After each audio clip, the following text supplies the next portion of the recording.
Just after midnight on June 17th, 2019, a young woman stepped off a plane into the stillness of a Utah night. She had just attended her grandmother's funeral, a heartbreaking reason to travel, and was returning to continue her life, her studies, and her future.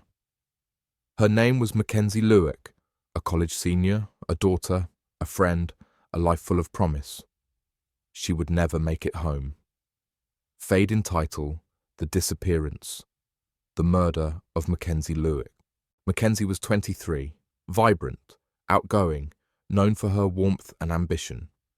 She was studying kinesiology at the University of Utah, a devoted friend, a loving daughter, someone who seemed to have life figured out one step at a time. Her circle remembers her laugh clearly, the kind you don't forget. She was compassionate, goal-driven, social, and filled with plans for her future. She balanced college classes with a social life, and even in grief after her grandmother's passing, she remained strong. No one, not one person who loved her, imagined how drastically things were about to change. Mackenzie's flight landed shortly after 1:30 a.m. She messaged her mother, a simple text confirming she was safe.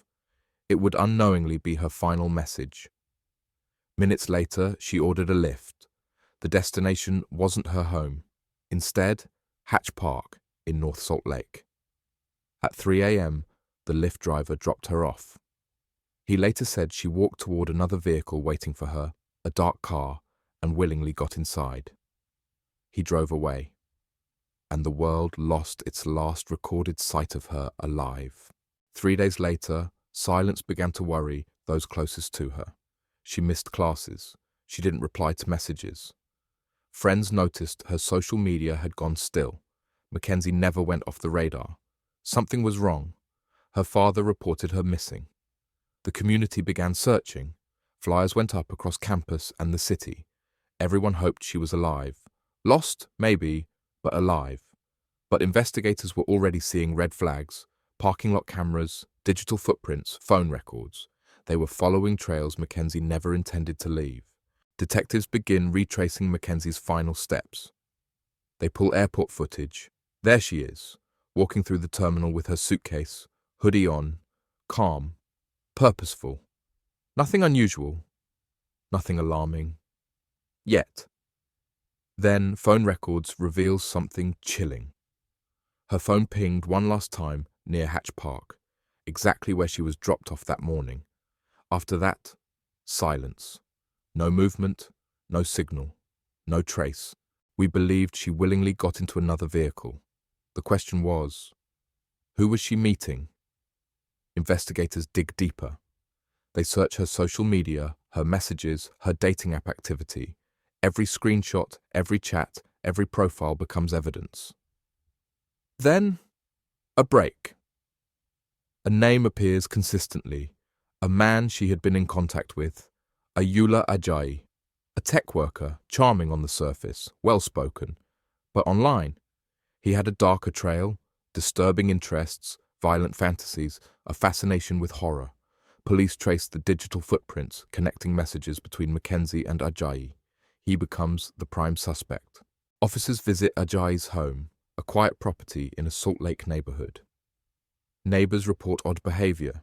He burned things in his backyard at night, multiple times, thick smoke, a terrible smell. One neighbor remembers waking up to flames dancing behind his fence, sparks rising like whispers of something sinister, a shovel leaning against a wall, a freshly dug patch of soil, an eerie quiet. Police return with a warrant. They decide to search thoroughly. Inside the house, cold, unsettling energy. Something is wrong, very wrong. They search the yard, the basement, corners of rooms that haven't seen daylight in months. And then, detectives uncover burnt items buried in the backyard, charred remains of clothing, female accessories consistent with Mackenzie's belongings. A moment of silence falls over the officers. This wasn't just disappearance anymore. This was something darker. Days later, forensic teams extend the search to a remote area near Logan Canyon, a place far from traffic, far from witnesses, far from everything. The earth reveals what it tried to hide. Human remains, partially burned, buried shallowly, wrapped in a blue tarp. Tests confirmed the devastating truth. It was Mackenzie. Her story, filled with dreams, college plans, family hopes, had ended violently.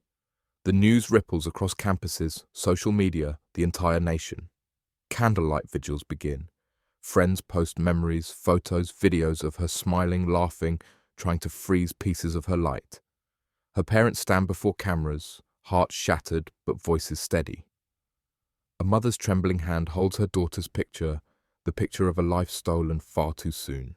With evidence linking him to her final moments, Ajayi is arrested. During interrogation, he denies everything, then changes his story, then denies again. But digital footprints don't lie. Phone records place him at the scene. Burn marks on the property match the timeline. Forensic analysis connects fabric, charred remains, DNA. Each piece falls into place like a puzzle of evil. Under mounting evidence, prosecution builds a case that shocks the nation. Reports allege that Ajayi lured Mackenzie, took her life shortly after she arrived, and attempted to destroy evidence by burning her body and belongings. A calculated act, cold, cruel, deliberate. Families, students, mothers watching at home ask themselves, how can a person do this? How does darkness grow behind a smile? Courtrooms filled, every testimony cuts deep, experts speak, investigators testify, photos play, each one harder than the last. Then, in a turn many never expected, Ajayi pleads guilty to aggravated murder and desecration of a body. No trial, no more back and forth, no more lies. He is sentenced to life in prison without the possibility of parole, a sentence meant to ensure he never walks free again. But even justice feels small when weighed against a life lost. Mackenzie should have grown old, travelled, graduated, felt joy, heartbreak, success, motherhood, all of it. Instead, she became a story, a warning, a name we remember with pain, not presence. Her legacy reminds us to be cautious, to look out for each other, to protect our daughters, sisters, friends, and most importantly, to cherish every moment with the ones we love, because sometimes danger hides behind a friendly message, a meeting in the night, a ride in the dark. And one decision, one encounter, one person can end a life forever.